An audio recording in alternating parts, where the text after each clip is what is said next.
Muito boa noite, minha gente. Ou boa noite novamente, né? Eu fiz aquela live curtinha há pouco. Bem, hoje a gente vai falar de exploração espacial. E nós vamos falar de uma nova forma do Brasil se inserir nesse grande movimento de exploração espacial que está sendo, digamos, embalado pelo fenômeno do New Space, ou seja, o surgimento de empresas lançadoras de foguete que não são atreladas a grandes agências espaciais, como NASA, como outras por aí pelo planeta. Então, isso dá uma liberdade para países menores, como o Brasil, por exemplo, de se inserir nesse programa sem ter que negociar governo a governo, tá bom? Hoje, para conversar sobre esse tema, estou recebendo o Celso Merege, que é um amigo meu de longuíssima data, é melhor a gente nem dizer há quanto tempo a gente se conhece, mas desde sempre o Celso trabalhou nessa área de satélites, que eu sempre achei muito esotérica, né? Muito alienígena quase. Mas eu sempre acompanhei o trabalho do Celso, já trabalhamos juntos em alguns projetos, e o Celso tem uma relação muito boa com várias empresas fora do Brasil. E a premissa que nós vamos discutir hoje é se, através de parcerias com outros países, o Brasil consegue botar o seu programa espacial de volta no trilho, desde que ele descarrilou de forma trágica e gritante com a destruição do veículo lançador de satélite em 2003. Bem, antes do Celso começar a conversar, eu sou obrigado a solicitar a vocês que, se gostarem dessa live, deixem o seu like, né? Se vocês têm amigos que curtem esse tema de espaço, que vocês conversem com eles e avisem eles, olha, tem um canal interessante aqui chamado Base Militar, que fala desses temas todos de tecnologia, da área de defesa, espaço, fala de projeção geopolítica do Brasil, e é isso que nós vamos discutir hoje aqui. Tá bom? Então, Celso, prazer imenso tê-lo aqui conosco. Muito obrigado por ter aceitado o nosso convite. E eu queria, antes de qualquer coisa, que você se apresente para o público em 3 minutinhos, só para dizer por que você é o cara que eu chamei para falar sobre perspectivas, digamos, não necessariamente totalmente governamentais na área de espaço. Muito obrigado. Bom dia. Boa noite. Ok. Obrigado a você, Felipe. Deixa eu parafrasear você. Muito boa noite a todos e, em especial, a todos os inscritos no canal Base Militar Vídeo Magazine. É a primeira vez que eu falo aqui nesse canal. Estou bastante honrado. Agradeço pela oportunidade e agradeço pela presença de todos que estão acompanhando.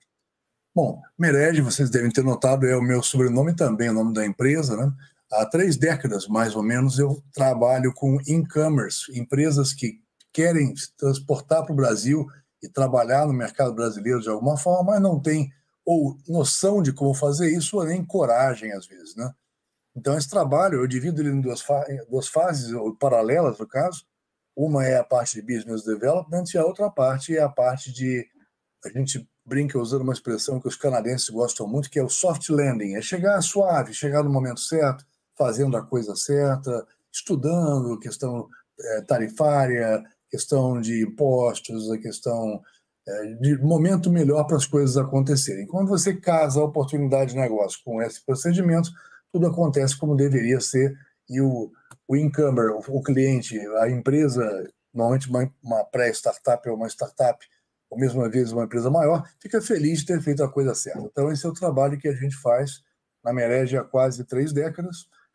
Atualmente, a gente tem 3 ou 4 contratos similares a essa situação que eu descrevi, atuando em paralelo, desde que não exista uma colisão de interesses, isso é sempre possível, tá?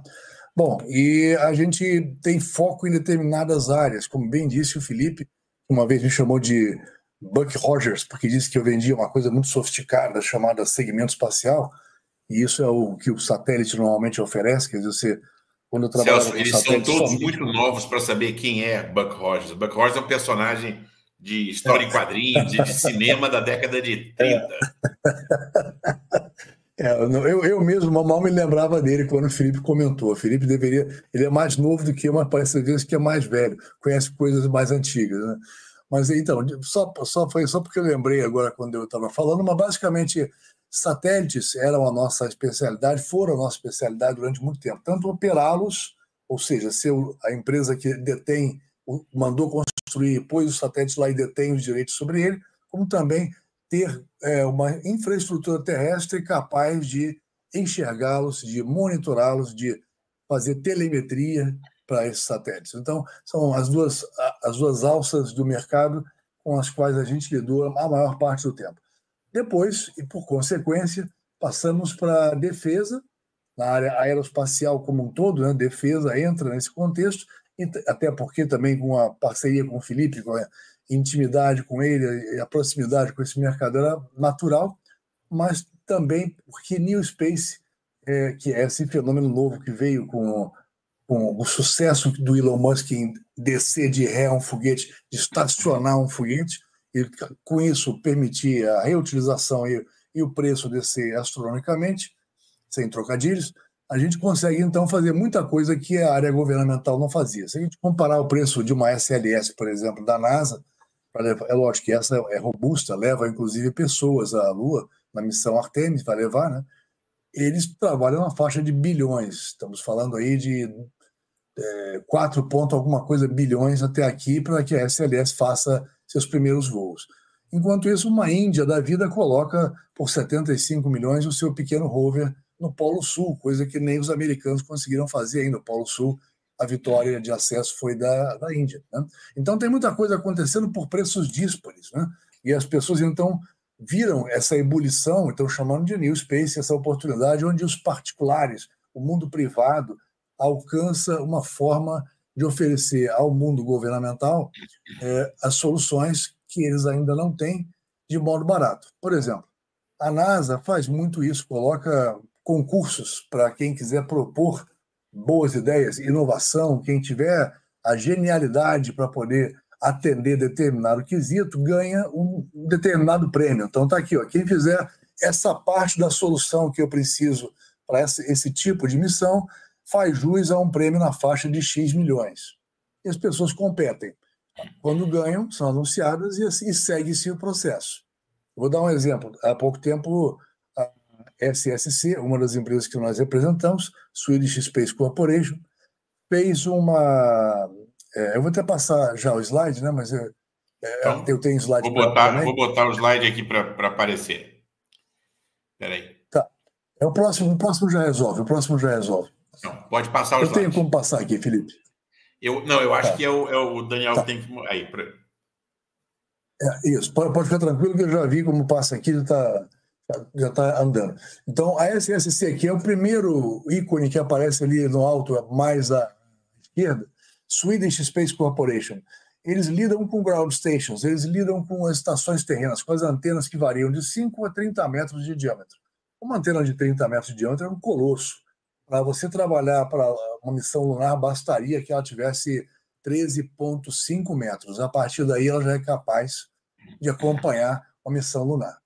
Uma missão lunar é uma coisa curta, ela dura 15 dias de exposição à radiação intensa. O aparelhinho que você botou lá como rover normalmente começa a pifar daí para frente. Ou seja, um dia lunar é o seu primeiro e melhor e talvez único dia na sua missão. Tem que aproveitar muito bem, né? E manter em terra acompanhando isso, usa umas 9 horas consecutivas para uma exposição do trajeto da Lua para poder trabalhar. Então, antenas compartilháveis com outras, só para dizer que são compartilháveis com outras missões e outras tarefas, outras aplicações, né?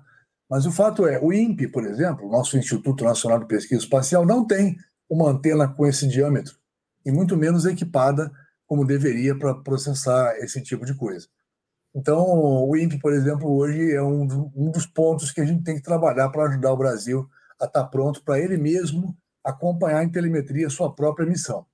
Nada impede que a SSC, que ganhou aquela concorrência da NASA que eu citei, né, que eu estou ilustrando aqui dos processos citados antes, nada impede que a SSC forneça essa informação de telemetria para o Brasil, inclusive transfira as imagens da chegada à Lua, etc., para cá. Estou falando do Brasil, porque isso não é possível para qualquer país hoje. Se a gente olhar o conceito de New Space, a ideia, eu faço uma brincadeira que é meio estúpida, mas que faz sentido para todo mundo entender rápido. Isso é um Uber para ir para a Lua.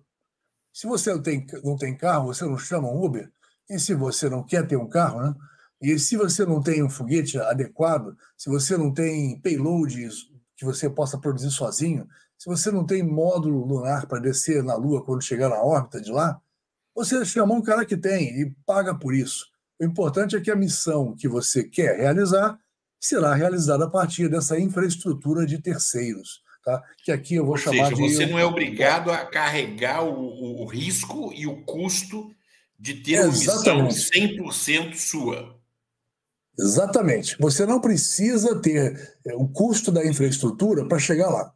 Você paga um custo, sim. Você bem disse, o risco você não tem, porque o risco é coberto pelo consórcio, né?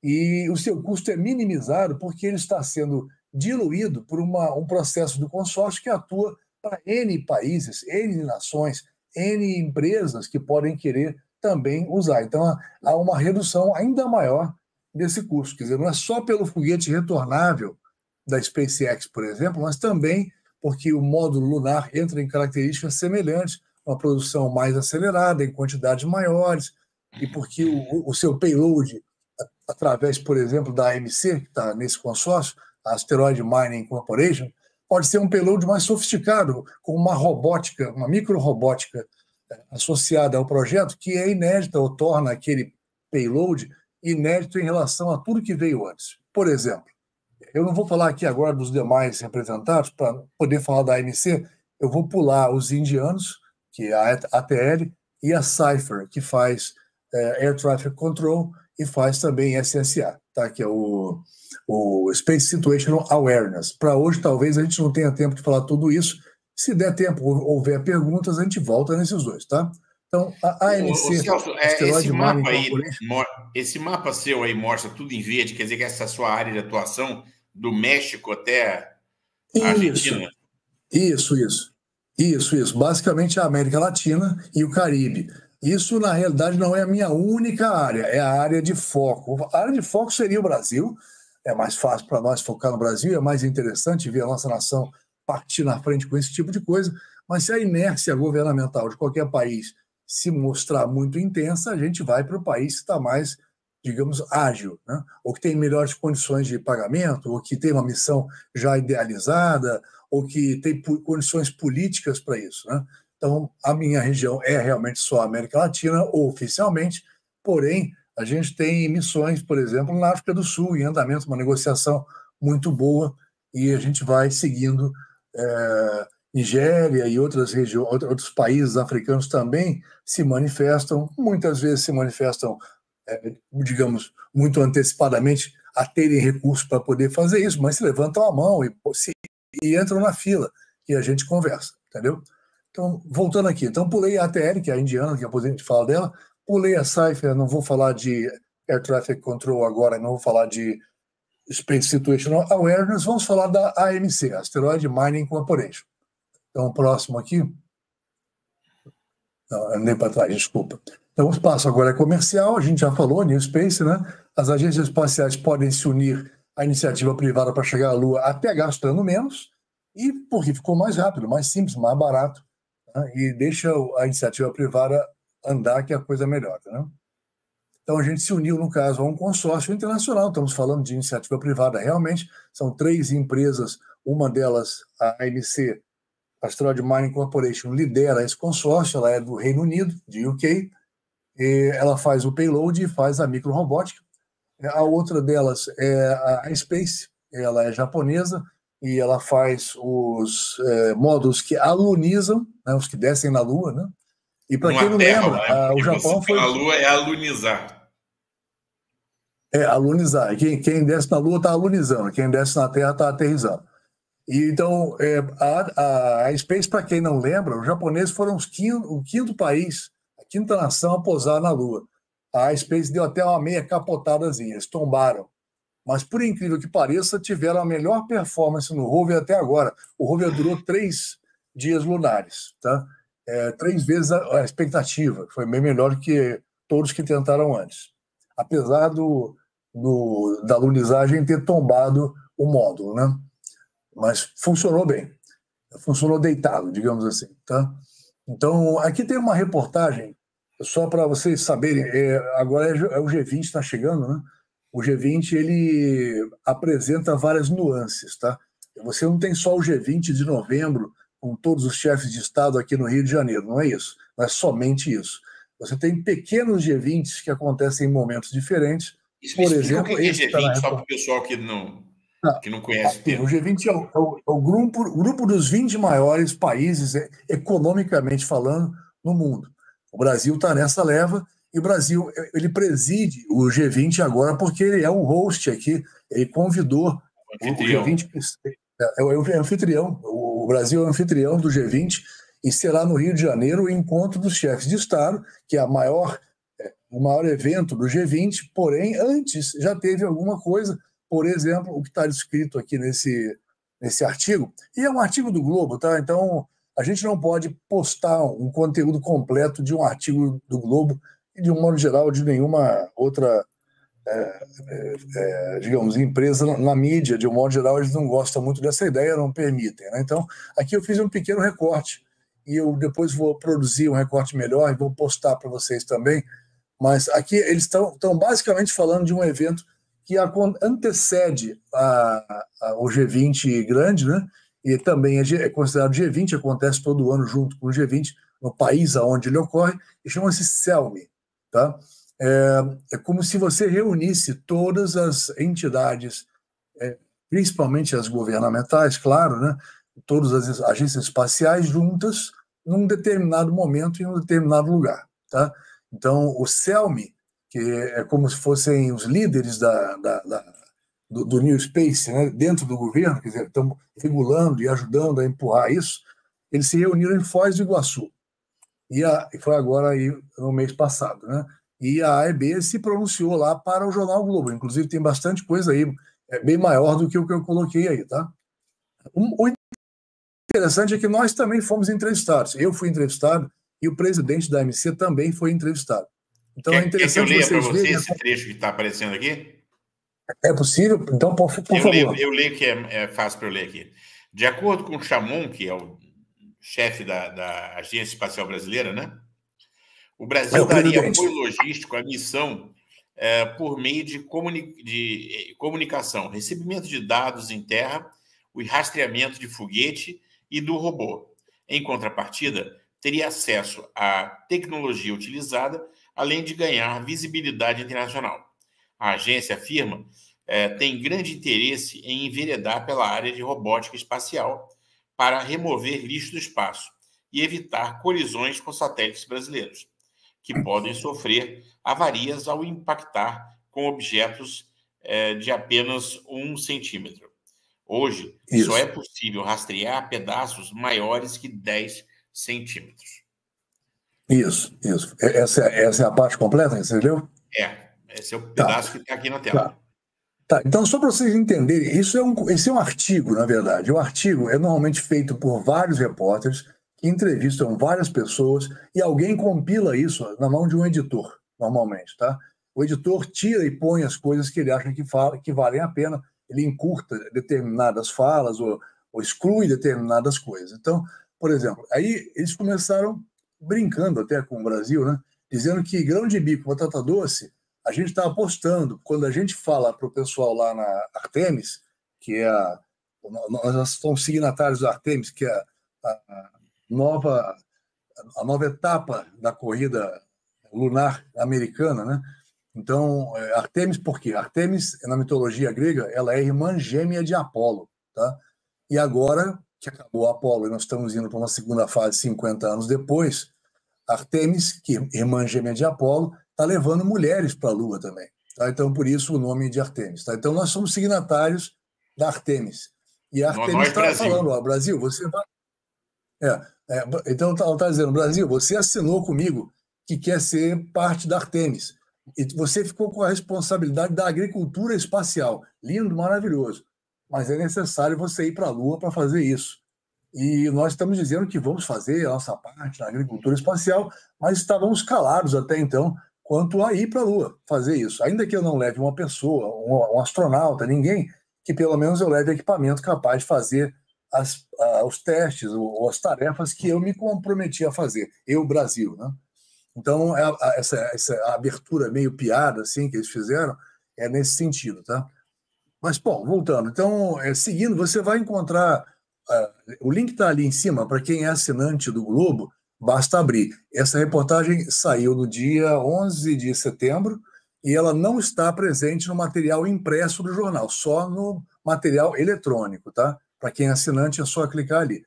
E você veja que o Chamon mesmo diz, eu gostaria muito de trabalhar com microrobótica e tal, me dá uma transferência de tecnologia e tal. Então, esse é o tipo de coisa que está sendo discutida. A agência pede para que não seja apenas uma questão de pagar para chegar lá, mas sim que haja uma transferência de tecnologia embutida, ou que a antena que o INPE não tem seja de alguma forma viabilizada. Essas são as coisas que nós estamos discutindo nessas etapas. Começamos essa discussão no dia 13 de maio, na AEB, com a presença de dois dos presidentes dessas empresas que compõem o consórcio. O presidente Américas da SSC, da Swedish Space Corporation, Henry Mercado, e o presidente da AMC, Mitch Hunter Scullion. Os três que eu digo porque eu também estava lá, e mais algumas pessoas, junto com a AEB, nós pavimentamos esse início da conversa. A AEB se interessou e de lá para cá a gente vem galgando as etapas necessárias para que o governo possa se movimentar. E estamos tendo uma evolução significativa. Nada definido, porém, uma boa chance de que a gente possa realmente levar o Brasil à Lua. Quem seria o lançador? Uma coisa que para mim salta aos olhos é que essa iniciativa que vocês estão trazendo, ela é meio o oposto da estratégia que o Brasil começou lá em 1980, que era a missão espacial completa brasileira, onde todos os componentes eram brasileiros.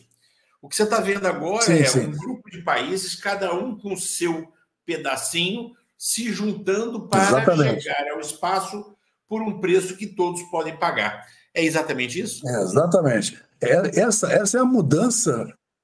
É exatamente isso. Essa mudança que atropelou a todos quando o Elon Musk fosse... isso mudou completamente quando alguém, Elon Musk, provou que podia fazer mais barato, que ia reaproveitar um booster e assim vai. Então, isso aconteceu, digamos que não repentinamente, mas ao longo de um período muito curto, o New Space se consolidou tão rápido e de tão boa forma que agora há muitas possibilidades para configurar coisas assim, né? Então, quando você olha para a época que o Brasil sofreu aquele acidente, era tudo diferente. A NASA também só fazia as coisas sozinha. Hoje a NASA faz com N outros parceiros. A ESA, por exemplo, une várias iniciativas europeias dentro dela. Existem agências em cada país na Europa, mas existe a agência europeia, a ESA. E existem as empresas que colaboram com a ESA. Então, as missões se multiplicaram, e se facetaram, se especializaram. Por exemplo, quem quer ir para um asteroide e não quer ir para a Lua, faz as coisas como acha que deve, já que hoje há condições para você trabalhar no modo privado muitas das coisas que até então nem estavam nas metas dos governos, entendeu? Então, isso responde mais ou menos a tua pergunta, não? Claro. E nós temos muitas universidades, né, que já estão montando seus próprios programas espaciais. Exatamente. Então, quando as universidades começam a multiplicar projetos de CubeSats, né, satélites em forma de cubo, que tem 10 por 10 por 10, e que podem ser multiplicados como vários cubos em até 12 U's, por exemplo, 12 unidades, 6 unidades, isso dá uma simplificação e uma multiplicidade de projetos universitários enorme. Então, agora, praticamente toda universidade tem um projeto de satélite, ou até prevê lançá-lo, quando tem verbas para isso, né? Ou alguns constroem e entregam para que alguém lance, constroem para que alguém tenha uma aplicação a ser testada, e assim vai. Constelações LEO também, uma coisa relativamente nova, constelações de baixa órbita.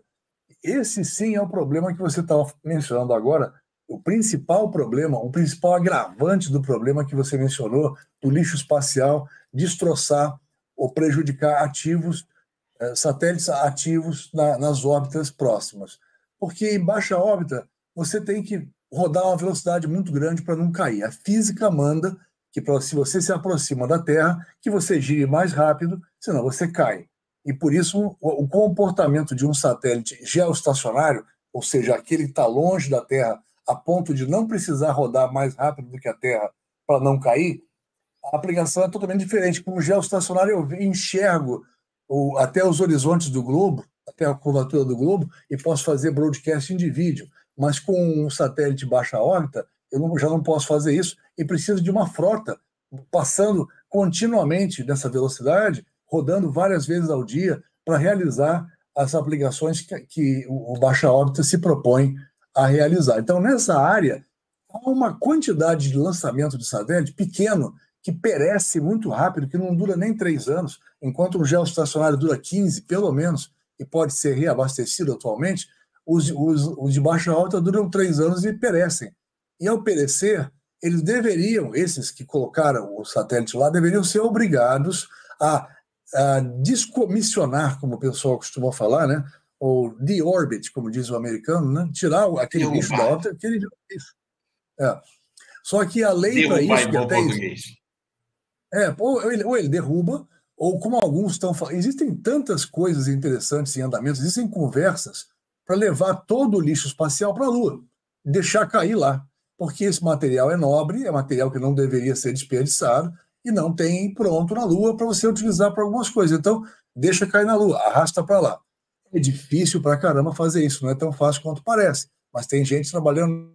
Outros falam, como você disse, em deixar cair. O deixar cair tem material que não perece na queima na atmosfera, tem material que é forte o suficiente para chegar aqui embaixo. E esses, normalmente, até pode ser um parafuso que podem causar bom estrago aqui, que não caia na nossa casa, né? Que caia no meio do Pacífico, mas que já não é bom, mas é uma coisa complicada. Então, eles estão trabalhando no sentido de monitorar cada peça maior do que 10 centímetros, isso é viável, e dizer aonde ela está e qual risco ela oferece, a qual ativo que está próximo. Por exemplo, um satélite da Spasat ou da Intelsat pode ser avisado antecipadamente do risco de colisão com X de proporção, X% de chance, num espaço de tempo de 3 dias, por exemplo. E ele, então, toma uma providência, ele, na Intelsat, toma uma providência para tirar o satélite da frente daquele destroço e depois voltar, porque os satélites são pequenas espaçonaves, eles têm thrusters, eles se movem no espaço para onde for preciso, tá? É uma operação custosa, arriscada, porém viável. E curiosidade, quem faz isso normalmente é um astrônomo. Os astrônomos vêm dizendo que não tem emprego, né? Na área aeroespacial, em satélites de baixa órbita, ou mesmo geoestacionário, o astrônomo é o cara responsável por fazer isso, porque ele estudou uma coisa chamada matemática celeste e outras coisas que são necessárias para você poder promover uma mudança como essa sem perder o satélite, que pode acontecer, né? Então, mais uma pergunta, Felipe, ou não? Não, vamos seguir adiante. Posso seguir adiante, tá? Então, eu vou virar aqui a transparência, tá? E vocês, por favor, pesquisem depois. Meu Deus, virar transparência. Transparência é coisa de velho, mas o slide, ninguém tá? sabe o que é uma transparência, Celso, aqui. Ninguém sabe, mas tudo bem, o slide... Houve apresentações antes do PowerPoint, acreditem, crianças. Eram chamadas de transparência porque a gente botava em cima de uma lâmpada para projetar na parede através de um prisma. Era um negócio de... Era um plástico transparente. Tipo Isaac Newton, uma coisa assim, entendeu? Mas então, voltando aqui, eu vou só lembrar vocês, olhem essa reportagem completa no Globo, tá? No material do Globo, tá bom? A gente coloca esse link aí todo para incluir no descritivo. Tá. Então, quando isso aconteceria? Tem até a bandeirinha ali para dar sorte, a bandeirinha do Brasil está postada, está plugada já ali. É uma das coisas que aconteceria se nós fôssemos para lá. Todo mundo pensa logo em botar a bandeira, mas a ideia, e eu vou frisar isso antes, a ideia é que o payload, a carga útil desse foguete, leve para lá um equipamento capaz de fazer alguma coisa que os outros ainda não fizeram, porque chegar lá é uma coisa mais ou menos garantida. Há uma chance de insucesso? Mas há uma boa chance de sucesso. Cheguei, vou fazer o quê? Eu vou levar para lá esse payload, no nosso caso, na proposta para o Brasil, a AMC tem como payload oferecido um robô com pernas e não com rodas. Tá? Por que perna é melhor do que roda? Porque nós estamos falando de tentar entrar em crateras, né? E se eu quero achar água na Lua, provavelmente ela estará dentro de uma cratera e provavelmente estará no Polo Sul, ou sua maior quantidade estará no Polo Sul. Por isso, a Índia fez tanta questão de pousar no Polo Sul, coisa que todos tentaram e não conseguiram, e por isso os outros também estão tentando e nós também deveríamos tentar. Tá? Por que acontece isso? Porque o Polo Sul, ele tem, por uma característica do modo como a Lua se desloca, o Polo Sul tem a melhor sombra ou incidência de sombras sobre as crateras dele. A luz que o Sol passa slide. Muito. É isso. Na realidade, ele passa tangente, né? Deixa eu ver se eu tenho aqui o outro. Eu vou botar então logo esse aqui, depois eu volto, tá?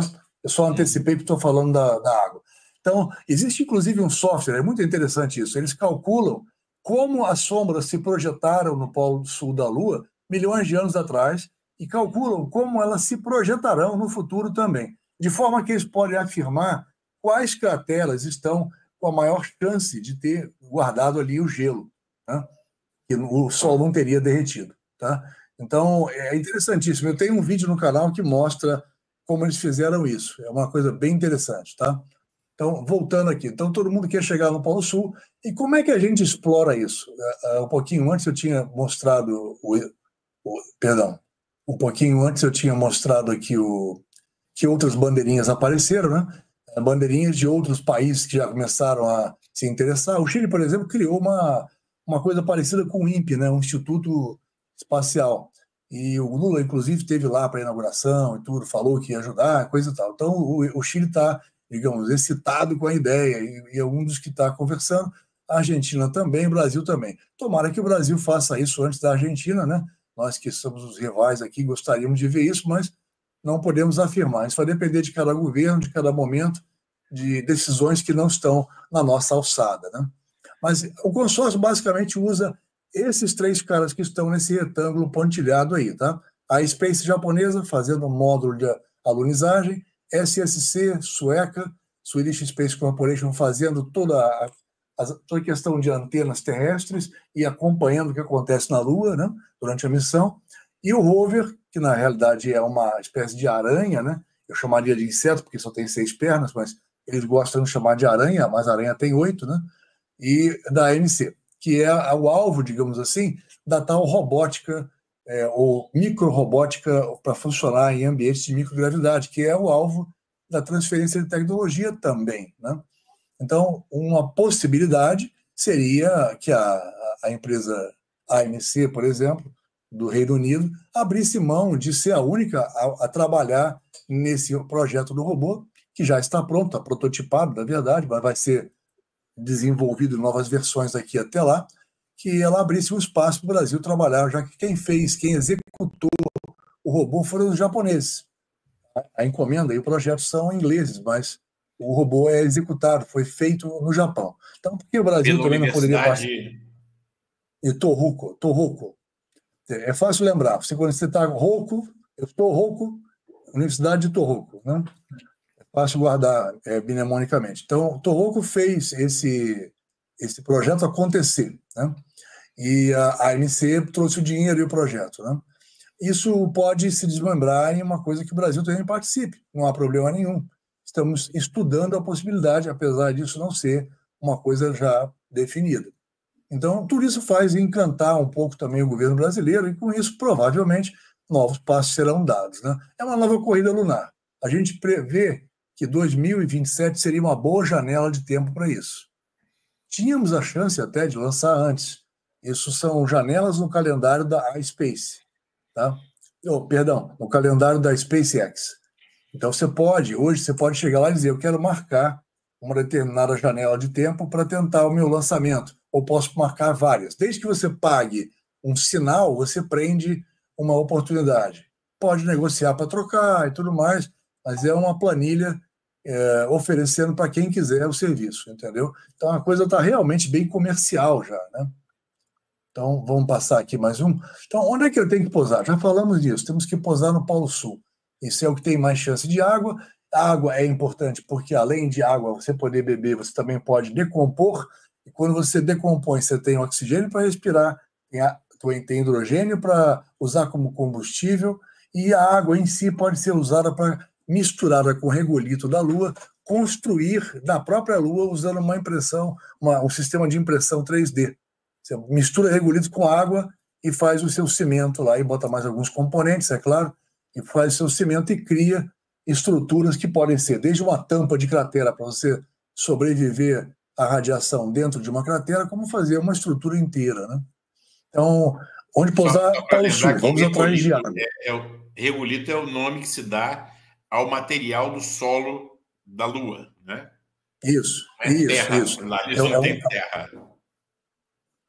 É um material muito rico. Antigamente pensava-se que o regolito era uma poeira boboca lá que não ajudava em nada, mas hoje já se percebe que é um material muito rico, tem uma variedade de componentes raros, e ele serviria minimamente para construir com uma impressora 3D os necessários abrigos, né?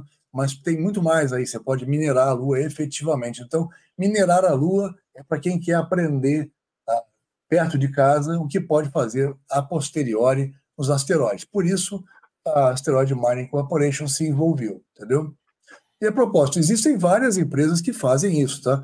Talvez 5 empresas no mundo já estejam fazendo um trabalho semelhante. Algumas quebraram, houve um período em que elas iniciaram muito cedo. A AMC é mais nova, ela é de 2015, e ela entrou com investidores, então já teve um desempenho melhor, mas muitas empresas já se aventuraram por aí, tá? Bom, aqui é um slide complexo, eu nem tenho como explicar a vocês tudo isso aqui com tanta facilidade nem rapidez, mas basicamente estão aqui todos os pousos. Toda vez que alguém pousou na Lua com algum equipamento, né, esses pousos estão aqui sinalizados, marcados e descritos, né? Mas é só para vocês terem uma noção de que foram muitos, tá? E quais foram os países até aqui. A Índia lá figurando. Muitos, e a maioria deles no Equador, né? Isso, porque é mais fácil. Você pousar no Equador é uma condição que te dá mais chance de sucesso. Tá? Na Terra também existe esse tipo de coisa. Tenta pousar no Polo Sul, no Polo Norte da Terra, e você vai ver que isso é muito difícil. Tá? Lançar também é mais fácil no Equador. Quando você lança de Alcântara, por exemplo, nossa base em Alcântara, ela está bem pertinho do Equador, são 2 graus de diferença para o Equador. Isso quer dizer que eu aproveito, o meu foguete aproveita a inércia dele, fica melhor de vencer, porque o Equador, pode parecer estranho isso, mas o Equador gira com mais força, é mais rápido em girar do que as regiões mais polares. Quer dizer, quanto mais para cima você vai, a volta que você está dando é uma volta menor. A velocidade angular é a mesma. Exatamente. Mas então, a velocidade. Isso. Então você ganha muito. Você ganha um auxílio nesse lançamento muito grande quando você está no Equador. Você tem uma ideia, lançar de Alcântara economizaria 38%, até 38% do combustível, ou do propelente do foguete. Tá? Então, Alcântara é um dos melhores lugares do mundo para promover um lançamento geoestacionário, por exemplo, que é o mais caro e o que mais se beneficiaria dessa situação. Tá? Bom, aqui eu já falei, né? E como explorar? Bom, então vamos lá. Para explorar, nós não usaremos rodas. Está decidido que na nossa proposta, feita para o Brasil, feita para outros países, nós usaremos rovers sem rodas e com pernas. Então, esses rovers foram projetados para trabalhar num asteroide, onde a gravidade é mínima. Se ele não se segurar, ele não pode só pousar, ele tem que se segurar com garrinhas, ele volta, ele rechaça do asteroide e sai voando, porque a gravidade do asteroide não segura ninguém. Então ele tem mãozinhas, tem garrinhas, e também tem opção magnética nas pontas, para caso o asteroide seja metalizado, existem asteroides em metal, né, ele possa também aproveitar do magnetismo para se fixar melhor. Tá? Então, na Lua, acontece o quê? Eu quero entrar numa cratera. Se eu tivesse rodas, eu não poderia, porque se eu entrar, até posso, eu não saio depois, né? Quem tem roda fica lá dentro, não sai. Quem tem perna e tem essas características que eu acabei de descrever, ele sai. Isso é o importante, é poder sair com uma amostra do que você encontrou lá. Muita gente já detectou água na Lua, mas ninguém pegou um pedaço de gelo lunar para dizer existe, está aqui, eu analisei, é realmente água, por exemplo. Entendeu? Isso é uma coisa que o Brasil pode fazer. Só depende de disposição. Está aí o Uber lunar pronto para que alguém estabeleça os detalhes da missão. O Brasil descreveria a missão exatamente como ele quiser que seja e levaria o rótulo Brasil tanto na cápsula do payload, no alto do foguete, como também no rover, no módulo de alunizagem, na bandeirinha que vai ficar no chão. A missão seria do país que comprasse aquele transporte, né? E o Brasil pode fazer isso e pode ser até o primeiro a buscar essa amostra, né? Outra vantagem é que, nessa época em que a gente está cogitando aqui, já existirá um par de satélites relay orbitando a Lua. Já existem satélites orbitando a Lua há bastante tempo, tá? Tem o LRO, por exemplo, que está fazendo o reconhecimento da superfície lunar desde o ano de 2009. Mas agora eles vão colocar dois. A NASA fez uma licitação e disse: quem coloca para mim uma opção de internet lunar através de satélite relay? O satélite relay ele trabalha aos pares, então você tem um satélite saindo e um satélite chegando no momento em que ele está completando a passagem pelos polos, por exemplo, né? E com isso eles têm uma dupla função. Eles conseguem pegar o lado que a gente chama de obscuro, que não é escuro, né? É o lado que nós não vemos da Lua. A Lua ela tem uma face fixa com a Terra e uma face que nós nunca vemos, que está sempre voltada para o outro lado, porque há uma sincronia, a gente chama de um lock de maré. Ela fica sempre virando devagarinho, olhando para a Terra, de uma tal forma que a Terra nunca vê a parte de trás dela.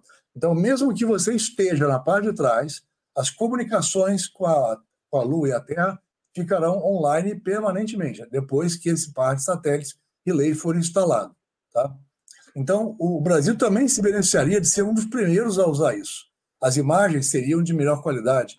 E a gente poderia, inclusive, trabalhar o direito de imagens, que é uma coisa que rende dinheiro e pode até pagar, se não a totalidade, pelo menos uma boa parte do valor da missão. Ou seja, não fazer é realmente jogar uma oportunidade maravilhosa no lixo.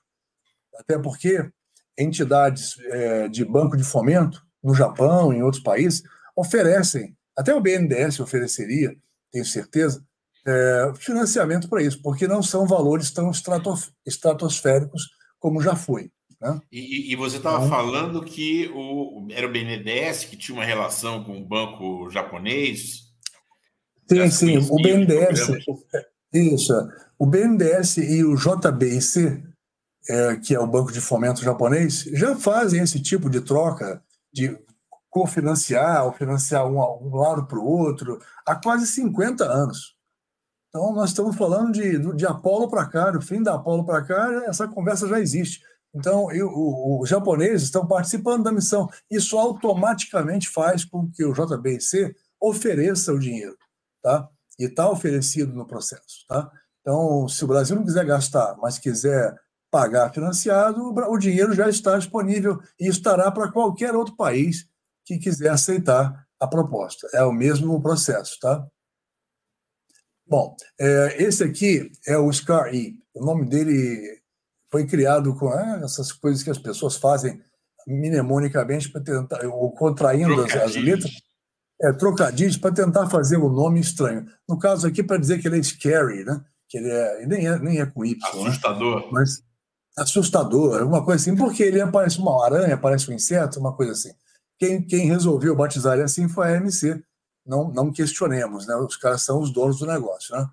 Então, esse robô, ele tem, como eu te falei, condição de se agarrar e se move com as pernas se mexendo independentemente. Inclusive, elas podem se tornar braços. Ele pode levantar e fazer alguma coisa para alcançar alguma coisa que não está no solo em relação a ele também. E esses mesmos braços podem ser equipados com outros dispositivos que payloads vêm a ter. Por exemplo, uma universidade brasileira pode desenvolver um determinado equipamento para fazer parte do processo de análise. E isso, então, vai para dentro do robô. O robô tem um compartimento de carga para mais 10 quilos. Tá? Então, a barriga dele pode encher com coisas, amostras, equipamentos de teste, e ele pode produzir um teste local e provar ali mesmo que o que ele encontrou é o que ele pensava. Entendeu? E esses testes podem ser realizados por equipamentos que uma universidade brasileira, por exemplo, faça. Também é viável. Tudo vai depender do que nós queremos fazer. Isso tem que ir para uma proposta para o governo, né? É o que nós estamos trabalhando agora. O Ministério de Ciência e Tecnologia, por exemplo, poderia e deveria participar de um processo de definições como esse, para que a gente pudesse escolher como tirar o melhor proveito de uma missão como essa, com as capacidades que um robô como esse tem, por exemplo, né? Então, ele tem aqui uma outra cara. É porque ele foi prototipado, como eu disse, ele parece um esqueleto cheio de detalhes, e ele leva uma carapaça, ou pode levar um acabamento, vamos chamar assim, diferente, dependendo do que vai ser feito, dependendo de para onde ele vai. Tá? Então, essa aí é uma outra versão. Também está pronta, e esse solo aí não é lunar, esse solo aí é lá no Japão mesmo. Tá? Então, está ali o extenso do SCAR-E, e tem as dimensões dele, é bem pequeno, e a vantagem também é que ele se transforma ele encolhe as pernas e fica como se ele virasse uma estrela do mar fechada ou uma bola, para poder ficar melhor acondicionado no payload, tá? na cápsula que transporta a carga útil lá no alto do foguete. Tá? E, bom, ele tá mencionando coisas que eu já falei, que ele tem os grippers, né, para se segurar, ele tem câmeras em cor e de profundidade, de alta resolução. Então, ele pode aproveitar, por exemplo, que se no futuro os satélites relay estiverem dando uma banda larga o suficiente, ele pode aproveitar para enviar para a Terra, em tempo real, imagens fantásticas, entendeu? Porque as câmeras dele são muito boas e porque os satélites relay vão acompanhar essa banda, entendeu? Tem Celso, uma série de coisas interessantes. É correto dizer que uma das grandes oportunidades para o Brasil seria justamente a criação desses instrumentos científicos que poderiam ser carregados nesse compartimento aí do Scary? Do robô. Ou do Scary. Scary. A sua voz está sumindo, Felipe. O robô ele se move para cima, para baixo, para lado. Fragmentou e subiu. Mas você pode colocar sensores dos mais diversos tipos a bordo dele. E poderia ser feito claro. por universidades brasileiras ou por indústrias brasileiras, né, para atender a pesquisas que sejam concebidas pelos nossos cientistas. Sim. Sim, poderia, e eu acho que será, porque muitas se mostraram interessadas. Em momentos diferentes, por motivos diferentes, e até distintos deles que a gente está falando aqui, a gente já andou conversando com várias universidades aí no país, motivos outros, projetos outros, mas também já falamos sobre esse tipo de coisa. E com o advento de uma eventual troca de tecnologia, uma transferência de tecnologia, o interesse das universidades aumenta ainda mais e é muito mais provável que elas venham realmente em peso querer participar, entendeu? Bom, só para quem não sabe, vamos falar um pouquinho dos asteroides, que esse é o motivo pelo qual o SCAR-E foi construído, motivo principal da existência da AMC, e só para vocês entenderem, o que a AMC quer é chegar no cinturão de asteroides. A Lua é para eles um estágio. O que ela está dizendo é, eu participo de uma missão com vocês, te entrego um robô com alta capacidade, melhor do que você faria com um rover de rodas, mas o meu benefício maior, a AMC, né, eu quero provar para os meus investidores que meu robô vai fazer um melhor trabalho quando eu mandar ele para o cinturão de asteroides, tá? Que é muito mais caro. Então, o investidor vai dizer, me prove que seu robô é realmente fantástico, manda ele para a Lua, por exemplo, né? E eu vou pagar a nova parte do meu investimento para você passar, então, a tentar minerar um asteroide. Aí vem de novo aquele negócio do Buck Rogers do Felipe, né? quem é que vai minerar um asteroide e como, né, cara? Porque além de longe pra caramba, esses são corpos, digamos, complexos, né? Aí vem o cara e vai dizer, você vai rebocar um satélite do cinturão para a Terra? Não, né? Porque você vai provocar, de repente, que ele caia na Terra. Ninguém quer isso, né? Não, mas possível até é. Você pode trazer um asteroide para uma órbita, mas vai sair muito caro, né, fazer isso. Ou você pode trabalhar nesse asteroide lá mesmo onde ele está, tá? Aí você vai dizer, poxa, mas o asteroide tem que ser muito valioso para alguém fazer tudo isso, né? E a verdade é que existem asteroides que são metálicos. Eles têm várias ligas e misturam vários minerais, vários metais preciosos, como platina. Tem asteroide que tem uma quantidade de platina superior a tudo que já foi encontrado de platina no planeta na história. Mas tem, inclusive, Celso, gente que acredita que, se fosse possível trazer essa riqueza toda para a Terra, ela automaticamente desvalorizaria por completo todos os metais valiosos atuais, levando à falência de quase todos os estados. É verdade. E é por isso que esses caras que são os donos do dinheiro e não são bobos como nós, trariam isso em suaves parcelinhas para cá. Né? Isso aí seria uma coisa eternizada para o dono desse troço e sua família, sei lá, como é que eu vou dizer isso? Mas, basicamente, ninguém traria o troço todo de uma vez. É por isso que ninguém vai rebocar um asteroide para cá. O que eles vão fazer? Até porque é perigoso e caro. O que eles vão fazer é mandar para lá um equipamento capaz de tirar pedaços e apontá-lo na direção da Terra e jogar. É uma cápsula que traz pedaços de cada vez. Tá? Então, você deve ter visto que a NASA já fez uma missão, eu acho que foi o Apófis, se eu não estou enganado, que recentemente pousou, tirou um pedaço e uma cápsula fechada foi enviada para a Terra e chegou aqui. Ou seja, uma amostra. Né? Tem vários que já foram, eu estou misturando aqui agora na cabeça um pouco, mas o fato é que, como amostra, já veio para cá. Poderia vir uma carga, por exemplo. Uma carga de, sei lá, 15 quilos de platina, por exemplo. O cara manda e na próxima vez vem 20. Não sei, estou chutando, tá? O fato é que tem asteroide para caramba aí. E o mais famoso asteroide até agora, por causa dessa questão de valor, é o Psyche 16. Psyche, escreve Psique, né? Mas Psyche 16, vamos chamar assim, então. Esse asteroide, ele tem uma característica interessante. Ele parece ser o que sobrou de um pequeno planeta que, destroçado em colisões, teve seu núcleo exposto como se fosse um asteroide. Tá? E para você estudar o núcleo de um planeta, não dá. Você não vai descer dentro da Terra, furando, para chegar lá e ver como é o núcleo do planeta. Ali existe talvez a única oportunidade para a gente... até porque ele é quente. Então, não tem condição de você furar um planeta para conhecer o núcleo, mas você pode ir até o Psyche 16 e você pode dizer, isso aqui que eu estou vendo, que eu cheguei aqui nele agora, é um núcleo seco, é metal puro, vale uma fortuna, uma fábula incalculável, e ainda por cima é a minha única opção de estudar, eu como cientista, né, ter a chance de estudar o que é o núcleo de um planeta. Entendeu? Então tem mais de um motivo. O motivo pelo qual a NASA está indo, teoricamente, é para estudar. Né? Mas quem quer que chegue lá e diga, opa, esse aqui é meu, a gente já tem que ver como é que fica. Né? Porque a cifra é monstruosa. Eles falam de milhões de vezes o valor da economia mundial. Entendeu?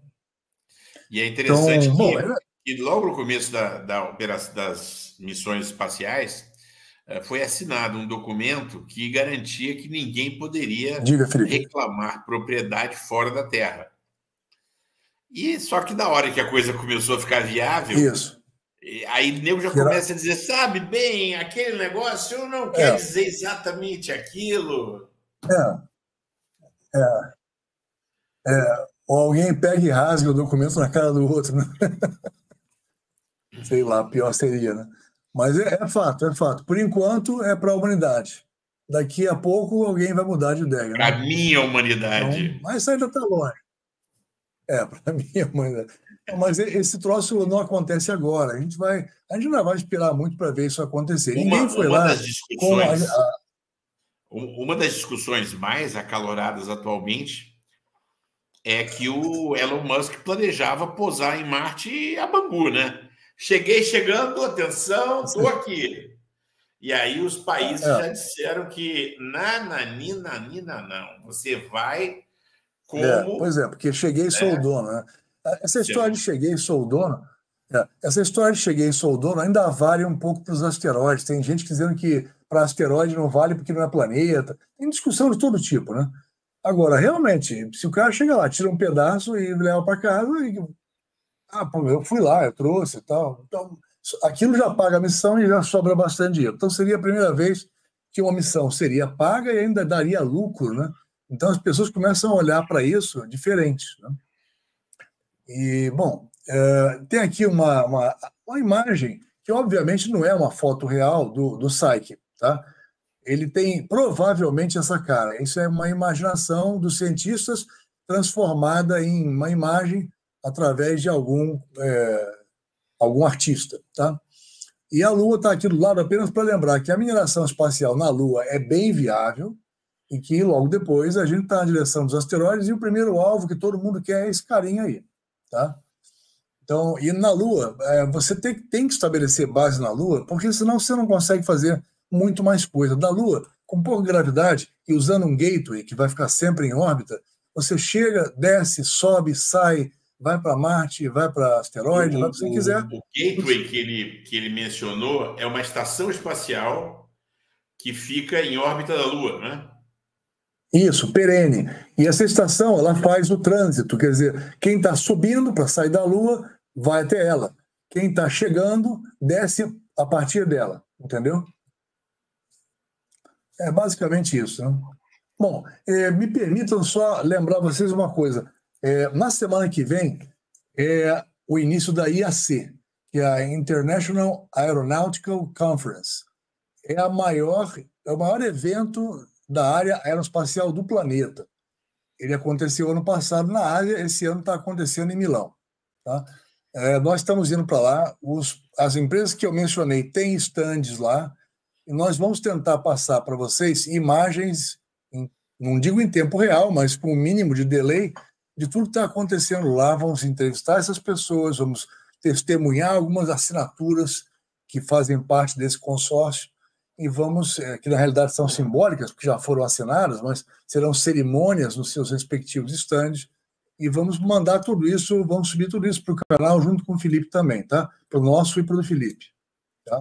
E o que vocês quiserem a partir daí, entrar em contato, colocar comentário, perguntar sobre como está indo, ou dar sugestões, são 106 diferentes empresas em exposição, fora o Congresso, né? É uma exposição bastante ampla. Isso aqui é uma espécie de vídeo, um videozinho rápido, que mostra um pouco do capricho que o pessoal da Itália fez e do que é o tamanho da área de convenções, etc. Tem só 1 minuto, tá? Vocês me permitem passar? Vamos embora? Então tá. Aqui tem um linkzinho eu já cliquei, vamos ver quanto tempo para ele entrar. Isso aí é a janela da... Faltam poucos dias para Milão se transformar na capital espacial mundial com a chegada de mais de 10 mil especialistas, cientistas, profissionais da indústria e, claro, astronautas. É com grande prazer que anunciamos que a Merev estará presente no Congresso Internacional de Astronáutica, IAC, que acontecerá em Milão entre os dias 14 e 18 de outubro. Esse congresso atrai agências espaciais de todo o planeta, além de empresas privadas, universidades e organizações não governamentais. Com palestrantes renomados, tecnologia de ponta e pesquisas inovadoras, o IAC 2024 ocorrerá em um dos maiores centros de convenções da Europa. Junte-se a nós no IAC e mergulhe em um mundo de exploração espacial e inovação. Não se esqueça de se inscrever em nosso canal para as últimas notícias e atualizações do evento. Fique ligado para entrevistas exclusivas, bastidores e muito mais. Marque em sua agenda e acompanhe essa jornada extraordinária no Congresso Internacional de Astronáutica em Milão. Nos vemos lá. Muito bom. Então, esse é o convite. Fica o convite para... Não vai ser assim, é uma coisa que está em cima da hora, não vai ser viável para as pessoas irem correndo, mas é bom para todo mundo saber, e a gente promete trazer o conteúdo para vocês. Olha o detalhe interessante, está ali a Catedral de Milão, refletida no reflexo, aparecendo no reflexo do capacete do astronauta, né? No visor, no visor. E essa é a edição de número 75. Olha que coisa antiga no mundo aeroespacial. Quer dizer, esse troço já está trabalhando, está sendo trabalhado de uma forma muito consistente há muito tempo, entendeu? E basicamente, Felipe e caríssimos participantes aí, ouvintes, é basicamente isso que eu tinha para mostrar e estou à disposição para perguntas, para os comentários, para o que vocês quiserem. Estamos aqui, não temos pressa de ir embora. Maravilha. Agradeço se puderem se inscrever no nosso canal também, para que fique fácil vocês saberem quando essa informação está chegando, né? E o meu site também está à disposição para vocês conhecerem nosso trabalho com cada uma das empresas em si, tá bom? Eu agradeço imensamente. Muito obrigado. Obrigado, Celso. Foi muito interessante essa conversa, muito curioso. Essa área de espaço, infelizmente, é uma área que traz mais dor do que prazer até aqui, né? Mas o nosso público é um público que tem esperança, que acha que tomara que alguma coisa boa aconteça. E isso que você trouxe, de que é possível alcançar coisas bastante expressivas em parceria com outros países, o que permite uma redução de custo expressivo, é uma daquelas mensagens de otimismo. Sim. A gente torce que o governo brasileiro consiga pensar numa escala de Estado, né, para se beneficiar desse tipo de oportunidade. Outra coisa é que eu, pessoalmente, acho que nós vamos ter cada dia mais oportunidades.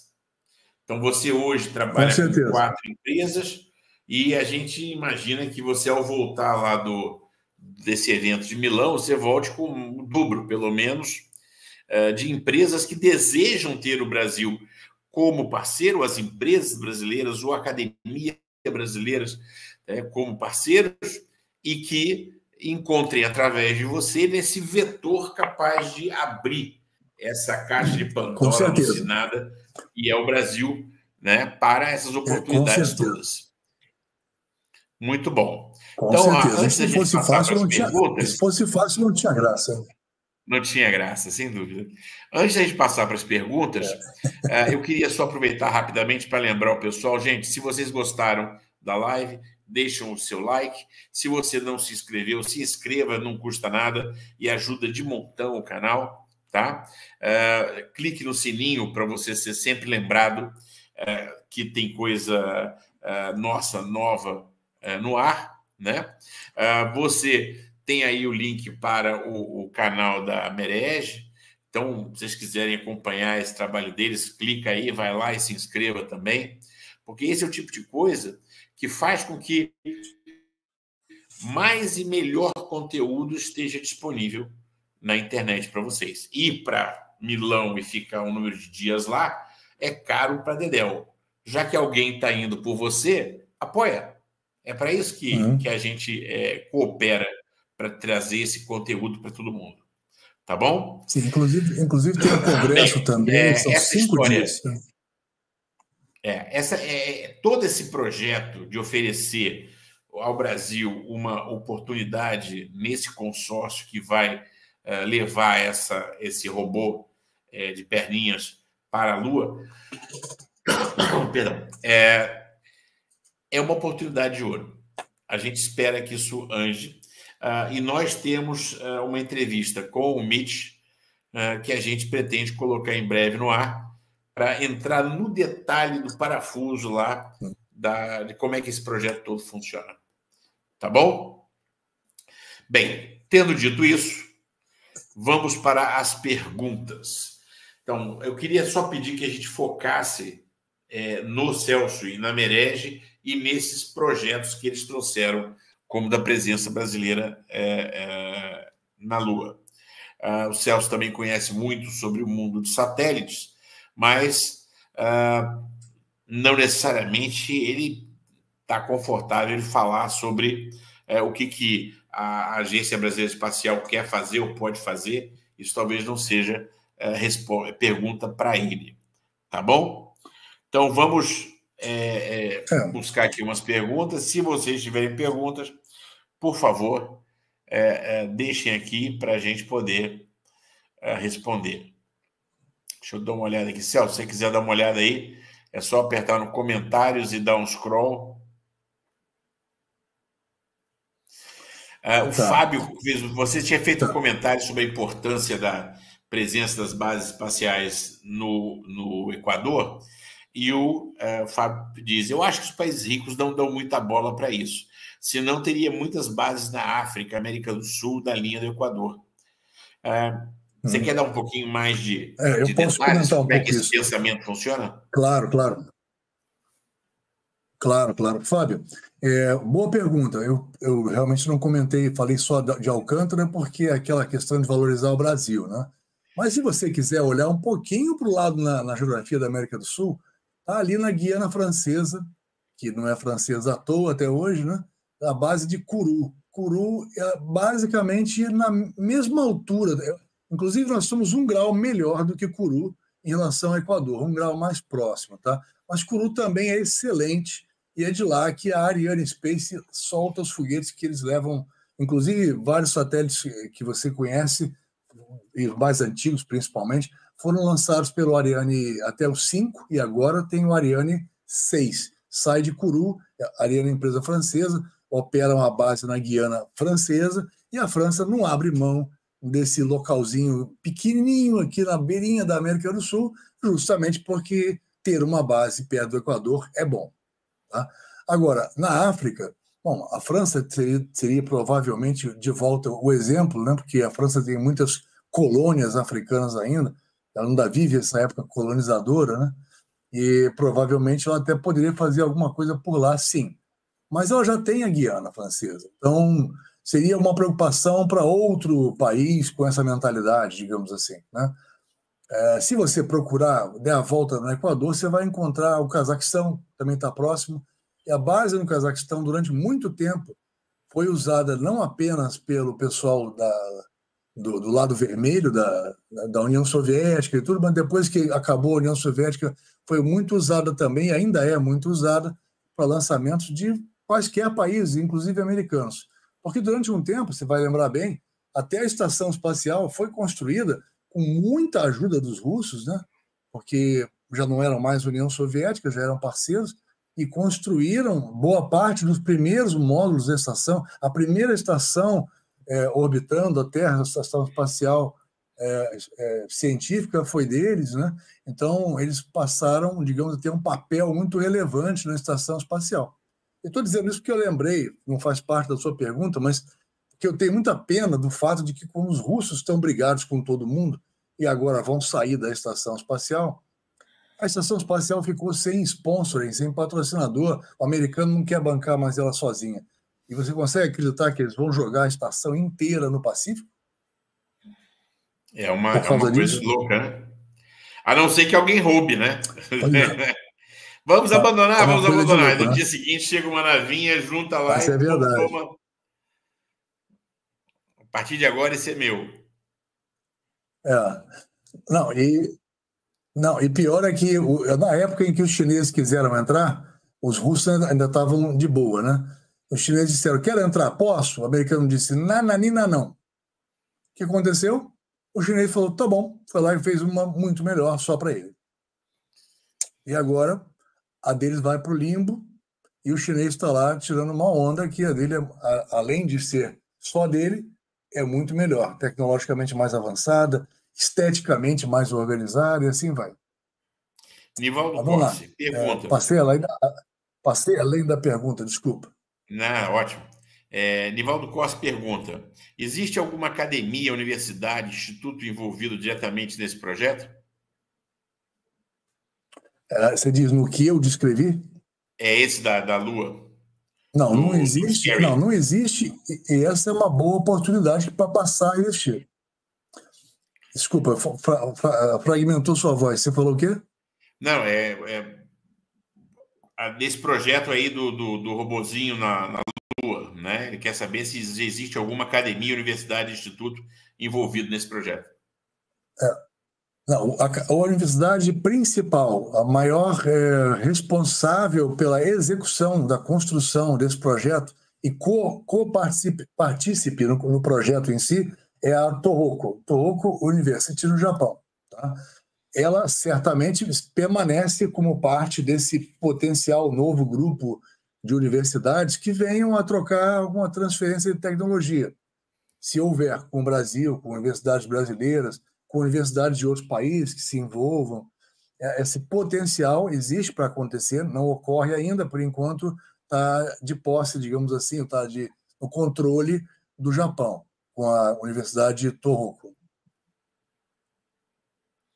Agora, aqui no Brasil, você já chegou a falar alguma coisa com alguma universidade brasileira?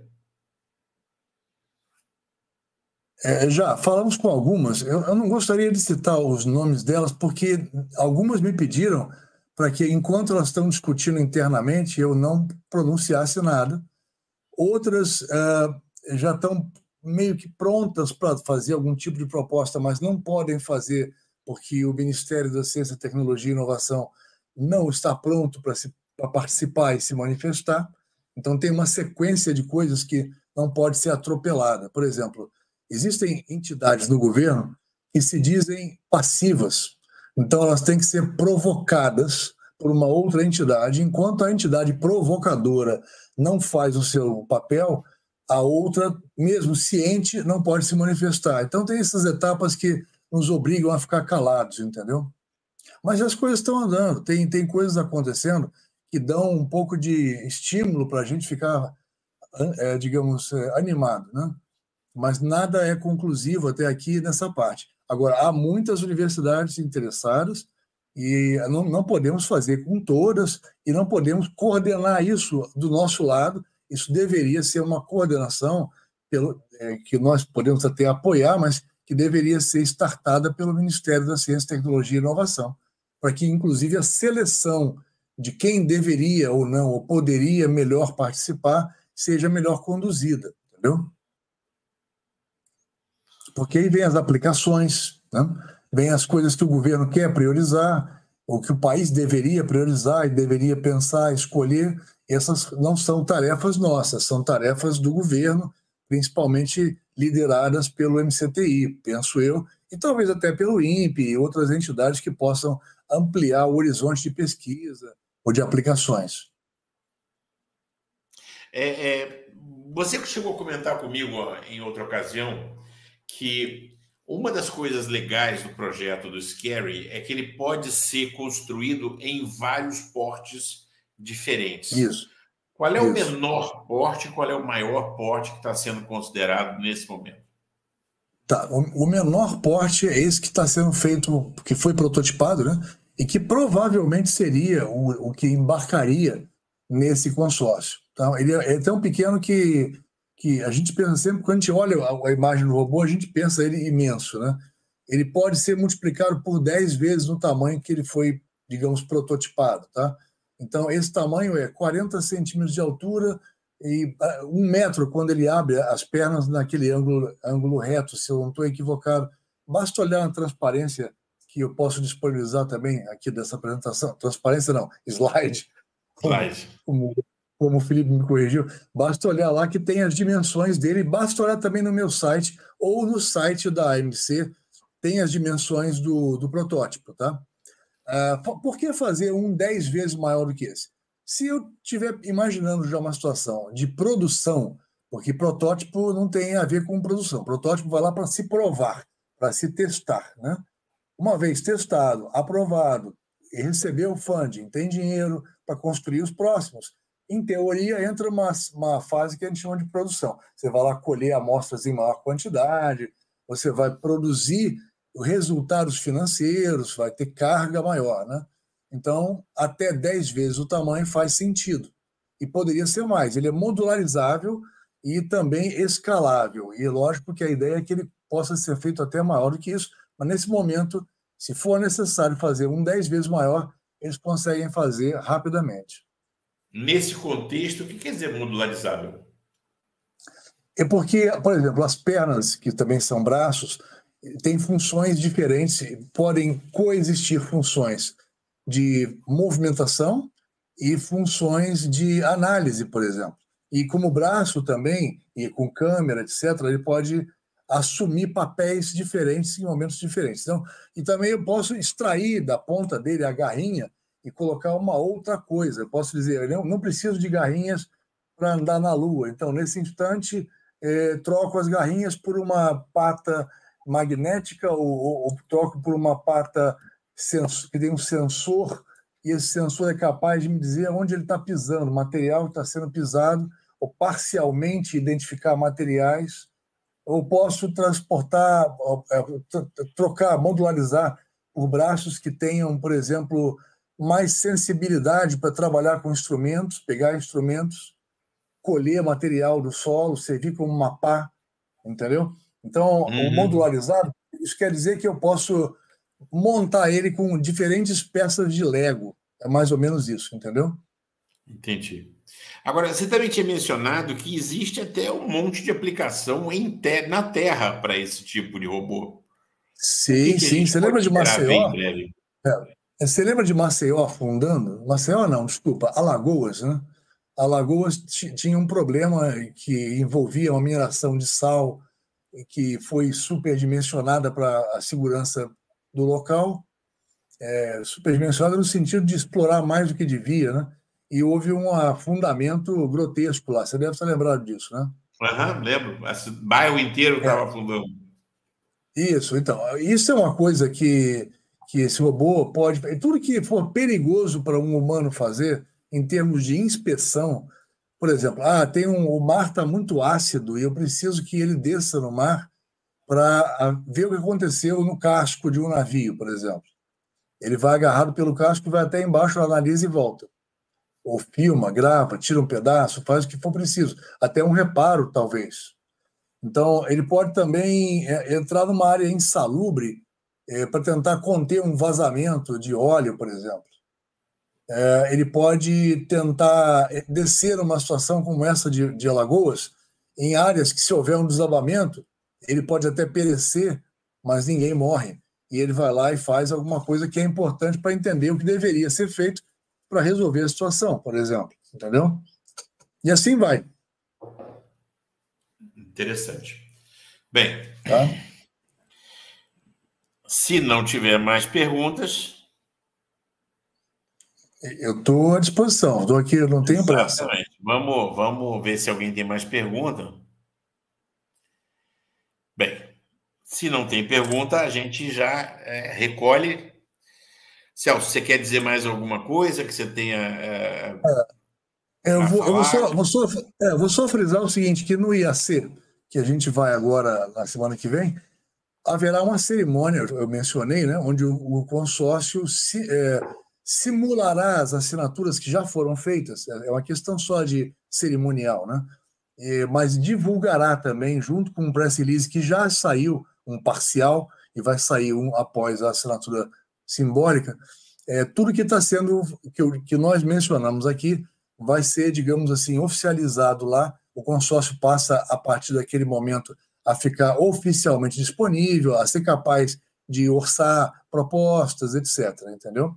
E isso ocorre no primeiro dia da IAC. Eu vou estar lá, pretendo gravar para vocês, pretendo enviar, disponibilizar no canal e passar também para o Base Militar Vídeo Magazine, tá? Será um prazer. Tá. Outra coisa, a gente tem... eu prometi falar um pouquinho da parte de ATC, né, Air Traffic Control, e um pouquinho também da parte de SSA. O SSA da Cypher, que é uma empresa brasileira... Define o que é cada um desses para a gente não perder. Não, tá bom, eu tinha falado antes, mas vou recapitular então agora um de cada vez. Vamos lá. Primeiro o ATC. ATC quer dizer Air Traffic Control, controle de tráfego aéreo. Isso é aplicação de software, em sua essência, digamos assim, e mais alguns equipamentos envolvidos. Isso envolve padronização, isso envolve cooperação entre aeroportos. Tá? Uma coisa que só recentemente começou a acontecer, de 2017 para cá. E a Cypher, empresa brasileira, é um orgulho para nós, é uma software house com 30 anos de idade, que há 30 anos ajuda a FAB e aos aeroportos civis e militares a fazerem com que exista um controle de tráfego aéreo nessas características, com padronização europeia, asiática, junto conosco, e com uma capacidade de cooperação também. Ou seja, eu posso estimar com outros aeroportos, em parâmetros variados, como fazer para otimizar, para dar segurança, primeiro, lógico, e para otimizar a operação desses aeroportos em todos os sentidos. Tá? E a Saipher, uma empresa genuinamente e 100% brasileira, é um motivo de orgulho. É uma Embraer da área de aeroportos, digamos assim, em pequena escala, porque fez também uma coisa de software, porque fez uma coisa muito interessante. Abaixo do Equador, ninguém tem um desempenho melhor do que eles.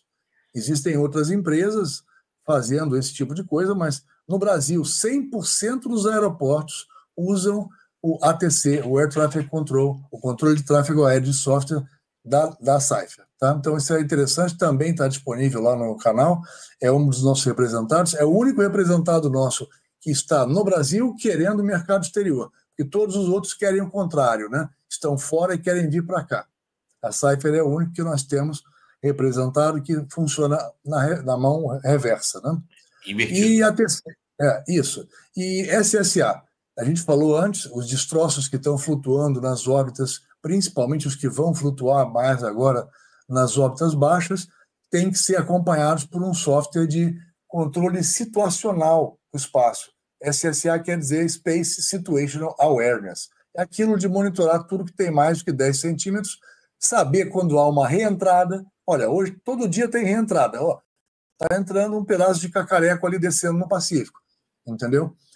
E tomar providências quando algum desses destroços se aproxima de algum ativo, de algum satélite, de alguma peça importante. Eu até brinco dizendo que é um ativo, né? Porque é um ativo de asset que está ativo e não está passivo, né? Ou não está parado. Né? Então, esse é o essencial. As duas coisas são feitas pela Saipher, e nos dois casos, principalmente no caso de SSA, a gente envolve também outras empresas, ao interesse até dos suecos também, e a gente vem, então, trabalhando por novos telescópios, porque quando você tem um software, mas não tem telescópio, você não faz muita coisa. E a Saipher tem apenas um, em Brasília, e é um telescópio óptico. Precisaríamos de telescópios que usam tecnologia de radar também, tecnologia que se chama SAR, que é quando você usa um radar de um certo espectro de abertura, ou seja, ele é feito para monitoramento, né? E ele vai por faixas medindo o que você quer ver. E pode ser um telescópio óptico ou um telescópio de radar. Algumas empresas que têm... Isso, SAR. E você pode combinar, digamos assim, com outras empresas que têm telescópios, e você tem o software, você pode licenciar esse software que se chama Horus, aquele olho egípcio, né? Não sei se vocês lembram, é o nome dessa plataforma. Na realidade é uma suíte com vários módulos, é uma plataforma. E, bom, em suma, é só para arrematar, isso também existe, também está no nosso alvo, também está no nosso Papa, também estará na IAC, e também haverá material sobre isso lá. E a Índia tem um stand lá, onde nós estamos conversando com o pessoal de Uttar Pradesh, é uma região indiana que tem... É uma região pequena na Índia, mas tem 200 milhões de habitantes, tem quase o Brasil de população dentro dela, e está construindo 8 aeroportos ao mesmo tempo. Isso aí é interessante para a Saipher, entendeu? Então também está na agenda. E assim vai. Oportunidades variadas, nós vamos tentar conjugar aqui no reporte. Maravilha. Ô, Celso, obrigado por ter vindo. Esse mundo é realmente fascinante e eu acho que nós vamos estar sempre pensando em o antes e depois do Falcon 9, né? Só para lembrar que o Falcon 9, no ano passado, chegou a quase 100 lançamentos. E isso quer dizer o quê? Quer dizer que uma única empresa privada lançou mais foguetes que praticamente todos os países, menos a China. Exatamente. A China, que é um país gigante, lançou um montão de foguete, mas fora eles, a SpaceX reinou. Sim. muito Exatamente. sozinha. E aí, o que nós vamos ter? Nós vamos ter a troca da guarda na SpaceX, saindo dos Falcon 9 para o Spaceship, e com isso, o volume de carga transportado pelos voos da SpaceX vai literalmente explodir.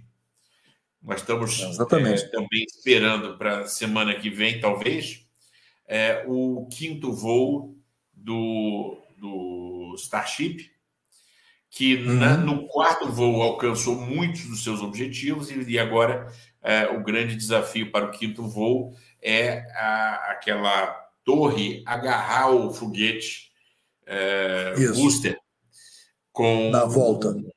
Com os braços, né?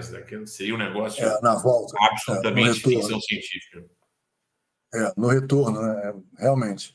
E a SpaceX é hoje a melhor opção para o lançamento do nosso consórcio também, mas não é necessariamente a única. Como você falou, de repente aparece um cara fazendo melhor, ele vai ser cogitado. Essas coisas vão evoluindo e os fatores que a gente está conjugando aqui vão mudando. E nada impede, por exemplo, que a gente use um veículo lançador na Índia.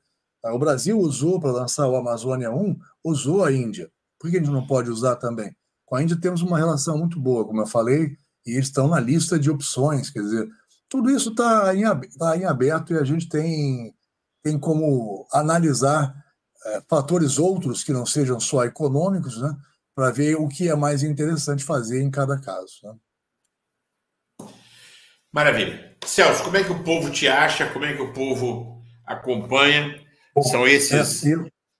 Isso, eu deixei propositalmente aí para vocês poderem copiar com calma, né? O meu site é merege.com.br, está bem abaixo do logotipo ali, eu não sei se está pequeno demais para ser enxergado.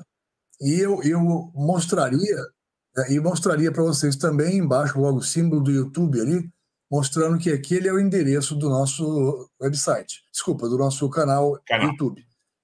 E é lá que estão os vídeos que estarão também os vídeos que a gente vai trazer da IAC, que a gente vai trazer da Aero India em fevereiro, que a gente vai trazer da India Airport, que é a parte civil, aeroportos civis, agora em novembro também. São 2 viagens diferentes da Índia. E assim vai. Estão lá também vídeos recentes do Congresso Latino-Americano de Satélites, tá? Que acabou na semana retrasada, eu acho. Tem bastante coisa lá, inclusive muitos trechos inteiros do Congresso que o pessoal lá da Teletime me autorizou a colocar, porque eu fui palestrante também. Tem a minha palestra. Então, tem bastante material interessante e outros, vários, uma coleção de coisas, inclusive lúdicas, que a gente costuma misturar. Tem muito quiz também, que tem feito um sucesso danado, e para divertir enquanto instrui, né, o pessoal que quiser conhecer o canal. Eu peço só essa gentileza. É um canal novo, a gente existe há 30 anos, mas nosso YouTube tem 1 mês, e nós temos apenas 350, eu acho, inscritos. Mas para quem só existe há 1 mês, eu acho que está bastante bom, estamos felizes. Queríamos chegar logo a um número substancialmente maior, e agradeço se vocês quiserem participar dessa nossa rampa. Celso, muito obrigado. Agradeço a todo mundo que foi com a gente. É um prazer imenso estar com vocês. Sou eu quem agradece a todos vocês.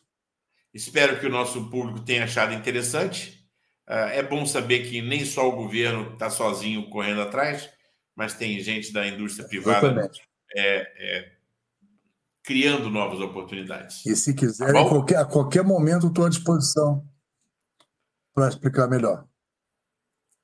Bem, então, Celso, fica aí. Eu vou encerrar a live de hoje. Se você tem alguma pergunta que a gente não viu, deixa aqui embaixo que a gente, com prazer, vai responder. Celso, você pode voltar a qualquer momento no nosso canal e ficam aquelas perguntinhas de baixo. Então, fica à vontade para você responder durante a semana que vem. Assim por aí. Farei. Tá bom? Então, assim boa noite a todos. Assim farei. E a gente volta a conversar. Muito obrigado, uma boa noite. A gente volta a conversar no domingo, que é o nosso próximo programa. Aquele abraço. Aquele abraço. Uma boa noite para